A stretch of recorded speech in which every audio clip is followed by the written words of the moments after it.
نحمده ونصلي على رسوله الكريم اما بعد فاعوذ بالله من الشيطان الرجيم بسم الله الرحمن الرحيم رب اشرح لي صدري ويسر لي امري واحلل عقدة من لساني يفقهوا قولي۔ السلام علیکم ورحمۃ اللہ وبرکاتہ۔ ناظرین، پروگرام دعا کیجئے کے ساتھ آپ کی خدمت میں حاضر ہیں۔ آج ہم انشاءاللہ آپ کے ساتھ گھریلو پریشانیوں سے نجات حاصل کرنے کی دعائیں شیئر کریں گے۔ اس موضوع پر آپ سے گفتگو ہوگی کہ کس طرح ہم اپنے خاندانی زندگی کو، اپنی معاشرتی زندگی کو خوشگوار بنا سکتے ہیں اللہ سبحانہ وتعالیٰ کی مدد کے ساتھ۔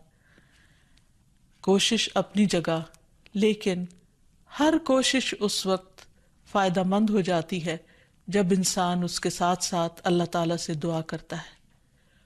حدیث میں آتا ہے کہ اللہ سبحانہ وتعالیٰ کے نزدیک دعا سے زیادہ معزز اور کوئی چیز نہیں، یعنی سب سے زیادہ اللہ تعالیٰ جس چیز کو بندے کی ویلیو کرتے ہیں وہ دعا مانگنا ہے۔ اسی طرح ایک اور حدیث میں آتا ہے کہ دعا کرنا افضل عبادت ہے، یعنی انسان جب اللہ تعالیٰ کے آگے ہاتھ پھیلاتا ہے، اپنے دل کی پکار اپنے رب کو سناتا ہے، تو دراصل وہ عبادت کی حالت میں ہوتا ہے اور ایک افضل عبادت کر رہا ہوتا ہے۔ اس لیے کثرت کے ساتھ دعائیں کرتے رہنا چاہیے، لیکن یاد رہے کہ دعا کرنے سے پہلے اللہ سبحانہ وتعالیٰ کی تعریف ضرور کی جائے۔ اس سلسلے میں تعریف کے بے شمار کلمات ہمیں احادیث کی کتابوں میں ملتے ہیں۔ انہی میں سے ایک آتا ہے کہ آپ صلی اللہ علیہ وسلم سے سوال کیا گیا کہ کون سا کلام افضل ہے؟ آپ نے فرمایا جو اللہ نے اپنے فرشتوں اور اپنے بندوں کے لیے چنا، اور وہ ہے سبحان اللہ و بحمدہ، سبحان اللہ و بحمدہ۔ یعنی جب انسان دعا کرنا چاہے تو اس سے پہلے کچھ مرتبہ جتنا اس کا دل چاہے اللہ تعالیٰ کی تسبیح اور حمد و ثنا بیان کرے، اور بار بار تکرار کے ساتھ کہتا رہے سبحان اللہ و بحمدہ۔ اس کے بعد درود شریف پڑھے جتنی دیر پڑھنا چاہے، اور پھر اس کے بعد اپنی حاجت اللہ سبحانہ وتعالیٰ کے سامنے رکھے تو انشاءاللہ اس کی پریشانی دور ہوگی۔ جہاں تک گھریلو پریشانیوں کا تعلق ہے تو اس میں ہم دیکھتے ہیں کہ ہر گھر کے اندر کوئی نہ کوئی چیز ایسی ہو جاتی ہے کہ جس سے باہمی تعلقات میں بدمزگی پیدا ہو جاتی ہے۔ بعض افراد کی طبیعت میں غصہ زیادہ ہوتا ہے، بعض لوگ جھگڑالو ہوتے ہیں، بعض لوگ شکی مزاج کے ہوتے ہیں، بعض لوگوں کو اونچا بولنے کی عادت ہوتی ہے، بعض لوگ دوسروں کو مختلف باتوں پر زج کرتے رہتے ہیں، بعض لوگ اپنی ذمہ داریوں کو ٹھیک سے نہیں نبھاتے۔ تو یہ تمام چیزیں صرف نہ یہ کہ ایسے انسان کو خود بلکہ اس کے آس پاس رہنے والوں کو اذیت میں مبتلا کر دیتی۔ اب اس میں انسان بعضوں کو سمجھانے سے بھی کام لیتا ہے، دوسروں سے بھی مدد لیتا ہے، لیکن پھر بھی مسئلہ حل نہیں ہوتا۔ تو صحابہ کرام تو اپنی جوتی کا تسمہ بھی ٹوٹ جاتا تو اللہ سبحانہ تعالیٰ سے مانگتے تھے۔ تو اگر گھر کے اندر کسی قسم کی ناچاکی یا پریشانی ہے تو اس سلسلے میں بھی ہمیں اللہ تعالیٰ کی طرف رجوع کرنا چاہیے، اور پھر اس کے ساتھ ساتھ دوسرے کو جو مشکل پیدا کر رہا ہے سمجھانا بھی چاہیے۔ جہاں تک لڑائی جھگڑے کا تعلق ہے تو اسے منافقت کی علامت بتایا گیا۔ آپ صلی اللہ علیہ وسلم نے فرمایا کہ منافق کی 4 علامتیں ہیں، ان میں سے ایک بات کرے تو جھوٹ بولے، وعدہ خلافی کرے، امانت میں خیانت کرے، اور جب وہ جھگڑا کرے تو گالی دے، یعنی جھگڑتا بھی ہے اور گالی بھی دیتا ہے۔ نبی صلی اللہ علیہ وسلم نے یہ بھی فرمایا کہ اللہ کو سب سے زیادہ ناپسند آدمی وہ ہے جو بہت جھگڑالو ہے، یعنی اللہ تعالیٰ ایسے شخص سے محبت نہیں کرتے۔ اس لیے اگر آپ کسی سے بات کر رہے ہو تو اس کی بات توجہ سے سن لے۔ چھوٹی چھوٹی باتوں پر جھگڑنا اور دوسرے کے ساتھ بد اخلاقی سے پیش آنا یہ درست نہیں۔ پھر اسی طرح مومن جو ہے وہ کبھی بد اخلاق نہیں ہوتا، اور بد اخلاقی پھر منافقت کی علامت ہے۔ رسول اللہ صلی اللہ علیہ وسلم نے فرمایا تمہارے یہ نسب نامے کسی کے لیے گالی کا سبب نہیں ہے، تم سب آدم کی اولاد ہو، ایک دوسرے کے قریب ہو، دین یا عمل صالح کے علاوہ کسی وجہ سے کسی کو کسی پر کوئی فضیلت نہیں۔ آدمی کے برا ہونے کے لیے یہی کافی ہے کہ وہ فحش گو ہو، بد کلام ہو، بخیل ہو اور بزدل ہو۔ پھر اسی طرح آپس میں محبتوں کا نہ ہونا، بہن بھائیوں میں ناچاکی یا شوہر بیوی میں ناچاکی، یا والدین کے ساتھ محبت کا نہ ہونا، یہ ایک طرح سے اللہ تعالیٰ کی طرف سے ایک آزمائش بھی ہو سکتی ہے اور ایک عذاب بھی ہو سکتا ہے۔ مومن تو محبت کرنے والا ہوتا ہے، اور اس شخص میں کوئی خیر نہیں جو محبت کرتا نہیں اور لوگ اس سے محبت نہیں کرتے، اور لوگوں میں سب سے زیادہ بہترین انسان وہ ہے جو لوگوں کے لیے فائدہ مند ہوتا ہے۔ تو اس لیے بہت ضروری ہے کہ خاندان کے اندر باہم محبت پائی جائے۔ گھریلو زندگی خوبصورت ہو جاتی ہے اگر آپس میں ایک دوسرے سے پیار، محبت اور ہمدردی کے جذبات پائے جاتے ہیں۔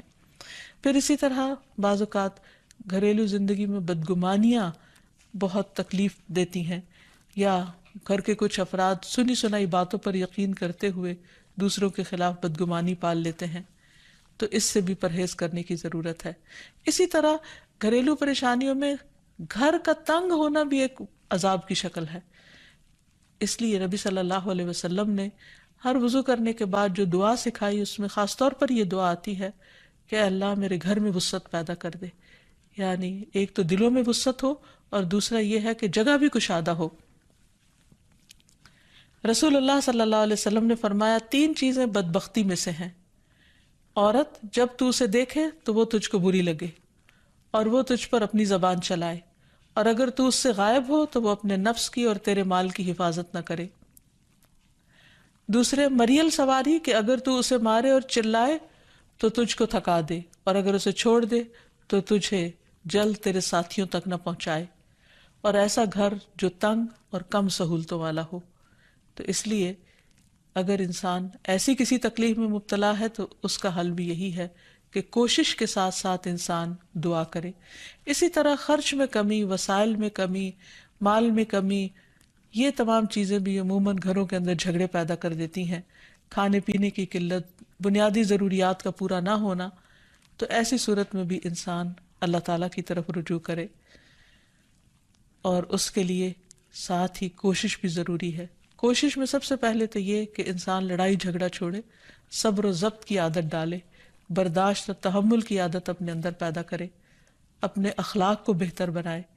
ایک حدیث کے مطابق اللہ سبحانہ و تعالیٰ جب کسی گھرانے پر خیر و برکت نازل فرمانا چاہتے ہیں تو اس گھر والوں کے اندر نرمی پیدا کر دیتے ہیں، اور ایک اور حدیث میں یہ بھی آتا ہے کہ جو نرمی سے محروم کر دیا گیا وہ ہر خیر و بلائی سے محروم کر دیا گیا۔ تو اس لیے گھر کے ہر فرد کو اپنے اپنے رویے پر غور کرتے ہوئے اپنے اخلاق کی اصلاح کرنے کی ضرورت ہے، اور دوسروں سے توقعات زیادہ رکھنے کی بجائے اپنا طرز عمل اچھا کرنے کی ضرورت ہے۔ اور گھر والوں کے ساتھ بہترین ہونا نبی صلی اللہ علیہ وسلم کی سنت ہے۔ آپ نے فرمایا تم میں سے بہتر وہ ہے جو اپنے گھر والوں کے لیے بہتر ہو، اور میں تم سب کی نسبت اپنے گھر والوں کے حق میں اچھا ہوں۔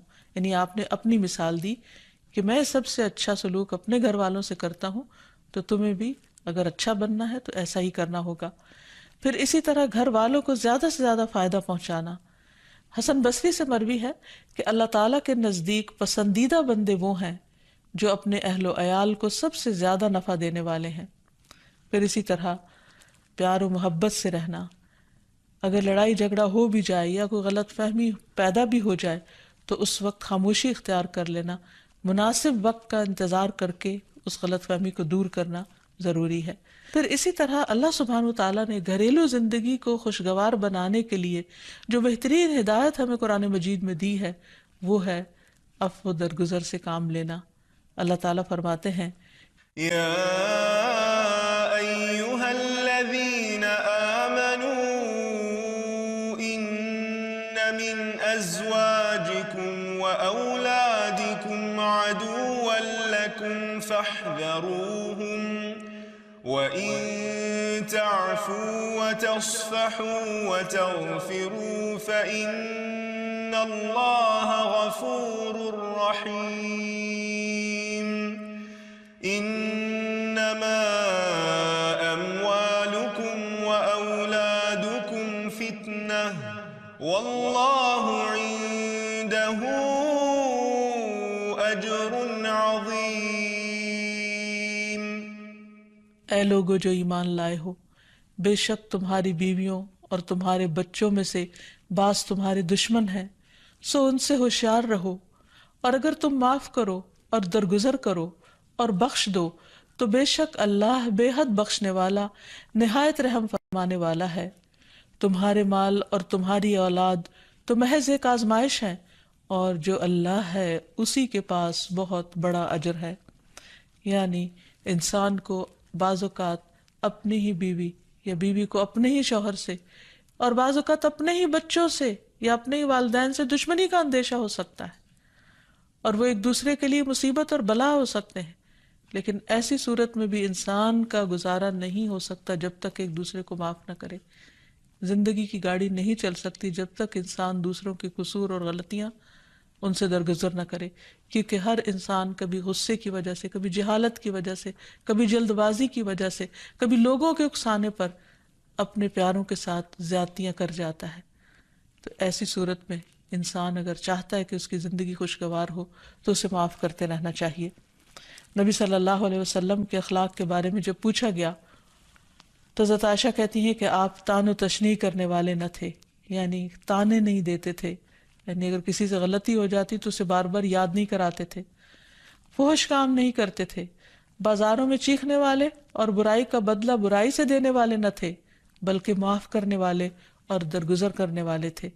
اور حقیقت یہ ہے کہ جو جس کے جتنا قریب ہوتا ہے، جیسے گھر والے ہیں، اس کی غلطیاں اور اس کی کمزوریاں زیادہ سامنے آتی ہیں، اور پھر وہ ریپیٹڈلی سامنے آتی ہیں، بار بار سامنے آتی ہیں، تو ایسی صورت میں معاف کرنا بھی مشکل لگتا ہے، لیکن پھر بھی معاف کیے بغیر گزارا نہیں۔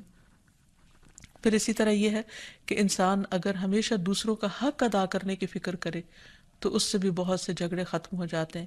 شوہر اگر بیوی کو حق دینے والا ہو، بیوی خوشی سے شوہر کا حق دینے والی ہو، بہن بھائی ایک دوسرے کے اوپر قربانی کرنے والے ہوں، ایثار کرنے والے ہوں، تو ایسی صورت میں گھر کا ماحول بہت خوشگوار ہو سکتا ہے۔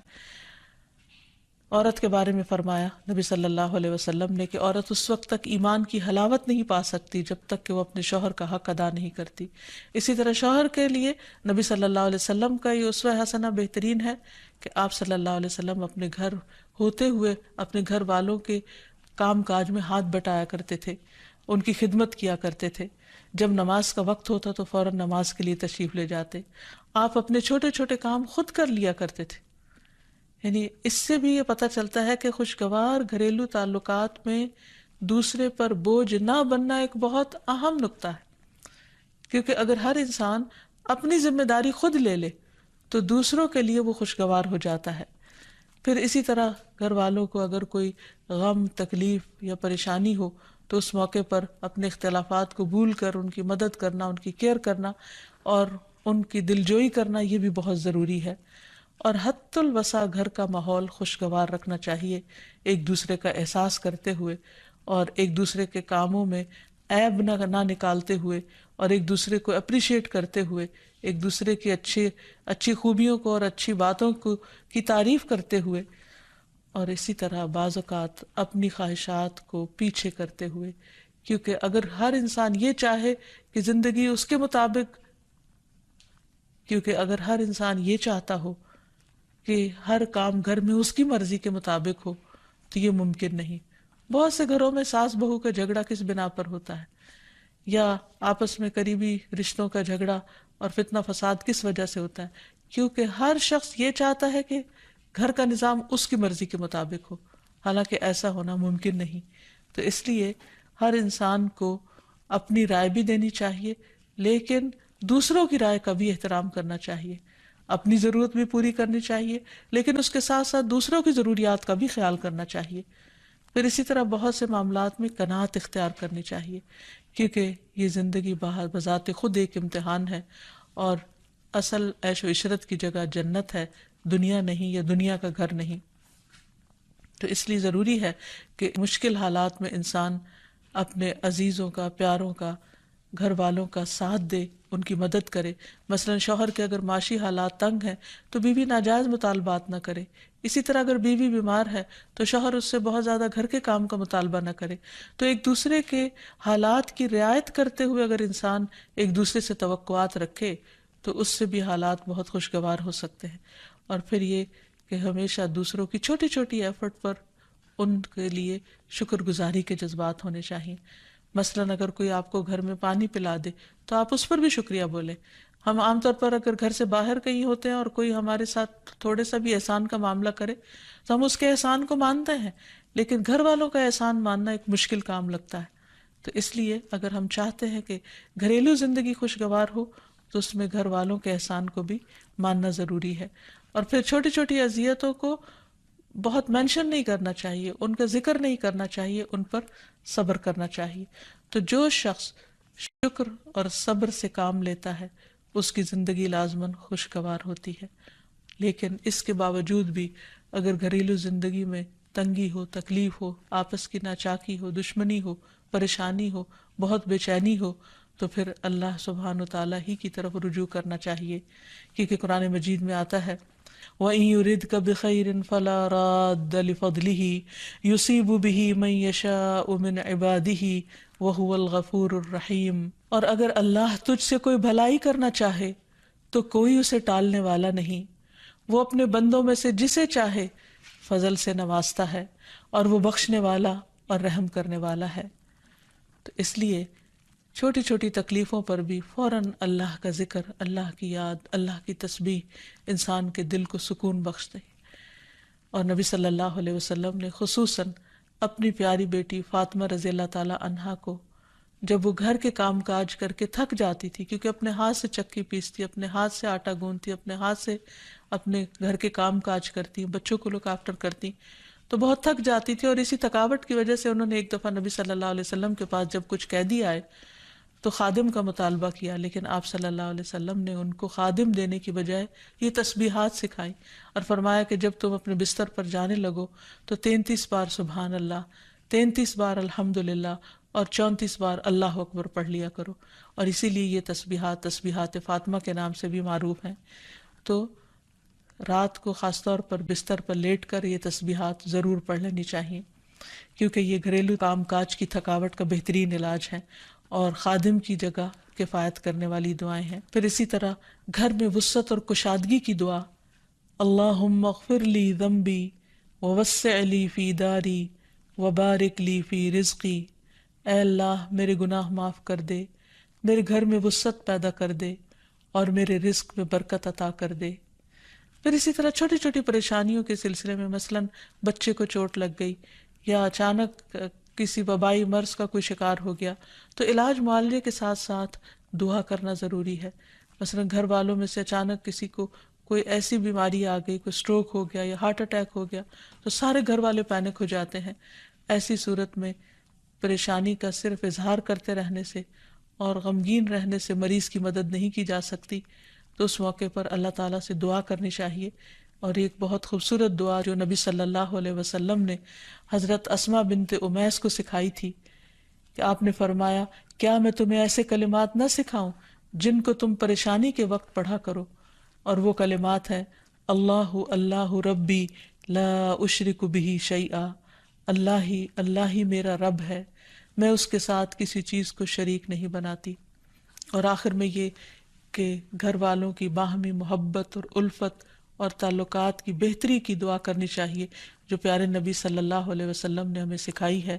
وہ دعا ہے اللہم الف بین قلوبنا واصلح ذات بیننا واہدنا سبل السلام ونجنا من الظلمات الى النور وجنبنا الفواحش ما ظہر منها وما بطن وبارک لنا فی اسماعنا وابصارنا وقلوبنا وازواجنا وذریاتنا وتب علینا انک انت التواب الرحیم وجعلنا شاکرین لنعمتک مثنین بها قابلیہا واتمہا علینا.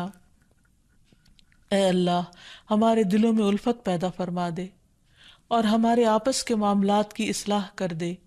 ہمیں سلامتی کے راستوں کی رہنمائی فرما اور ہمیں اندھیروں سے نجات دے کر نور کی طرف لے آ اور ہمیں تمام ظاہری اور چھپی بدکاریوں سے محفوظ رکھ. ہمارے کانوں اور ہماری آنکھوں اور ہمارے دلوں اور ہماری گھر والیوں اور ہمارے بچوں میں برکتیں عطا فرما. ہماری توبہ قبول فرما، بلا شبہ تو بہت زیادہ توبہ قبول کرنے والا اور رحمت کرنے والا ہے. ہمیں اپنی نعمتوں کا شکر ادا کرنے والا بنا اور ان کی تعریف کرنے والا اور ان کو قبول کرنے والا بنا دے. ان نعمتوں کو ہم پر کامل فرما دے، یعنی ان نعمتوں کو ہم پر تمام کر دے۔ تو کس قدر جامع اور خوبصورت دعا ہے جو نبی صلی اللہ علیہ وسلم نے ہمیں سکھائی۔ گھریلو زندگی کو خوشگوار بنانے کے لیے ان دعاؤں کو پڑھتے رہنا چاہیے، یاد کر لینا چاہیے، قبولیت کے مواقع پر پڑھنا چاہیے۔ اگر زبانی یاد نہ بھی ہو تو دیکھ کر پڑھ لینا چاہیے، اور اگر ان کا ترجمہ نہ آتا ہو تو اردو میں پڑھنے میں بھی کوئی حرج نہیں، لیکن اللہ تعالیٰ سے مانگتے رہیے کیونکہ ساری مشکلات کا حل صرف اسی کے پاس ہے۔ وآخر دعوانا ان الحمد للہ رب العالمین۔ السلام علیکم ورحمۃ اللہ وبرکاتہ۔